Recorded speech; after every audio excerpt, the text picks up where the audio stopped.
नमस्कार राधाकृष्ण कमिटी जाऊलिया तलसाई तरफ समस्त ग्रामवासी तरफ आपन को आम नमस्कार जनाऊँ।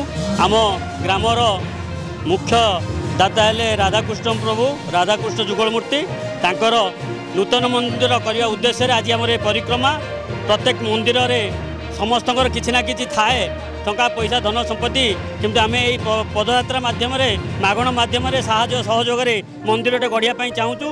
ए मंदिर 100 वर्ष ऊर्ध अनेक अलौकिक घटना मंदिर अच्छी। आज समस्ते ग्रामवासी एकत्रित एक मन हो लगी आमर आगामी चिंता अच्छी आसे 2 मास 4 मास भितर मंदिर भाई पुनरुद्धार करूँ। समस्त साहाय्य सहयोग निहार दरकार। एमें समस्त को आशा करूँ समस्ते आमको सहयोग करूँ। आज व्यवस्था मिनिमम 1000 लोक आमर आज आमर आगे लोक प्रसाद सेवन व्यवस्था है पानी जलपान सब व्यवस्था राधाकृष्ण जी परिचालना कमिटी प्रेसिडेंट जितेंद्र कुमार खाई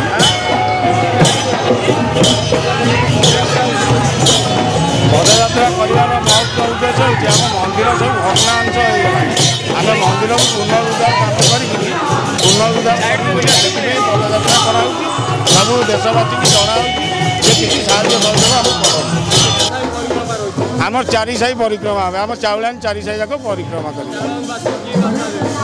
चाउलानवासी एति वार्ता दूँ आम जो राधाकृष्ण मंदिर आज भग्नांशर अच्छी ताकू उद्धार करने समस्त साहाय्य सहयोग आमर नित्याନ୍ତ आवश्यक।